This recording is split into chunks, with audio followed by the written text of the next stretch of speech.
I'm Nolan Luke. This is Insurance Info You Need to Know. Welcome back to a new edition of Info You Need to Know. Today I got Dominique Crouch. She's our operations manager. You are our commercial lines manager. And what we're just trying to do, we're just trying to break down policies and let everybody understand what they buying or not buying, right? And so today the subject is business interruption, BI, business income, and that's really almost the same thing, right? Right. And so can you explain a little bit today of what is business income? Yeah, let me first give you the definition, right? So business income, or BI, helps cover the loss of income if you can't operate due to a covered peril. For instance, wind, hail, or fire. Okay. So that's going to be your true definition, right? So basically, it's the net income of your business. All right. But, who needs business income?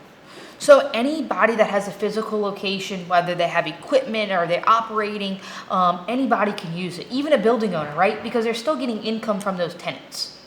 All right. So, you gave us a definition of business income. Right. You gave us, really who needs it and why it should come into play when somebody got a physical location, right? But I know there's a bunch of endorsements and stuff you can add to it. So can you talk a little bit about the different endorsements you can add to business income? Yeah, so let's first talk about the extra expense side of things, right? So that's going to be a key factor. That's going to include any extra expenses you encounter outside of the ordinary just loss of income. So whether that's you having to rent another building, whether that's you having to expedite shipping because you need supplies or whatever you need for your operations, that's going to cover it. So extra expense is something that, is really beneficial to add to that BI. So usually be referred to as BI with extra expense.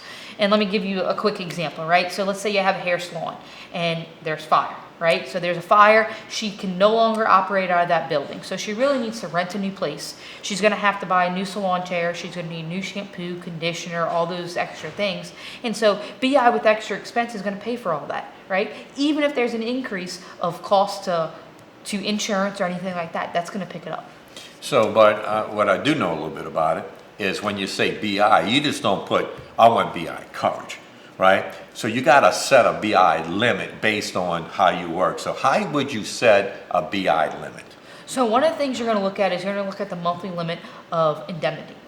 And so what that's going to actually do is that's going to divide it, whether it's 3, 4, or 6 months that you want that policy. So let's say you're a business owner, you need to decide how much income is coming in, right? So let's say it's $10,000, and then you feel like you're going to be unable to operate in your normal operations for 3, 4, or 6 months, and that's what you're going to choose. So let's say you choose 6 months. So you're telling me you got $10,000 coming in, and you need 6 months of business continues to come in. Yes. So it'd be a $60,000 limit. $60,000 limit, and you're going to get $10,000 for 6 months. If you chose 3 months, you're going to choose a $30,000 limit, and you're going to get $10,000 for 3 months. So really, the only thing you're doing, you pay accordingly. BI is just not one cost. It's based just like property. Whatever limit you set, what you think is going to take you to put your business back into place for that length of time, that's what you pay for. Correct. And that's why it's really important to know what that BI limit is and what you choose, because, we're going to put it on a monthly limit. Some policies are on co-insurance, but you got to be careful because that could incur a co-insurance penalty. So we would suggest put it on that monthly limit and keep it out there. Now, there are a few policies out there that will allow you to have actual loss sustained, and you would have to show, past receipts and past income statements. Or you would have a 1/12 monthly limit, but that is usually a rare occurrence and does usually cost a little extra money. Okay. But when does BI kick in and when it don't kick in? It's going to kick in whenever there's a covered peril to your physical location, right? So whether a tree hits the building, that's going to be a covered peril from a windstorm, right?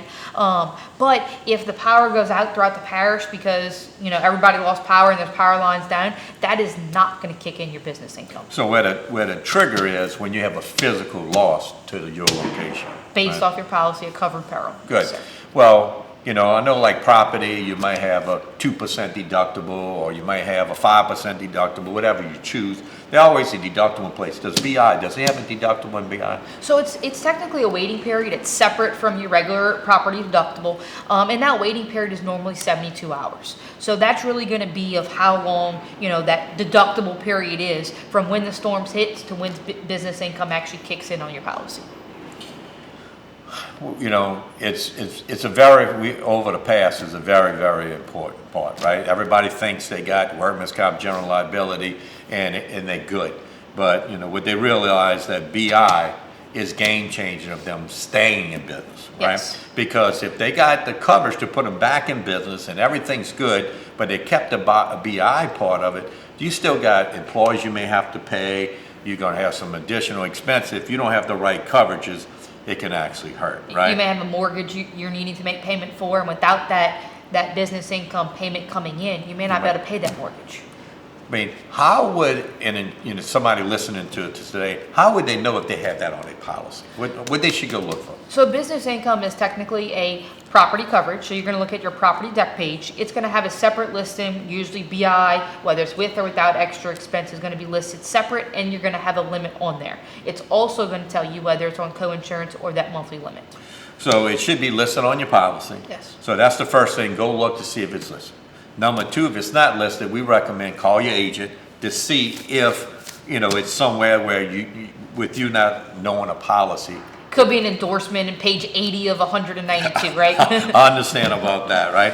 And if you don't have it, you know, what we recommend is just, you know, calling someone to make sure you got this coverage, because I saw in the past, so many people had the property coverage, workman's comp, liability, they thought they were set, but, you know, the storm kept them out 8 or 10 months, and they didn't have enough money to pay their mortgages, to keep, you know, the expenses going. Keep their employees with them. And it was really crippling.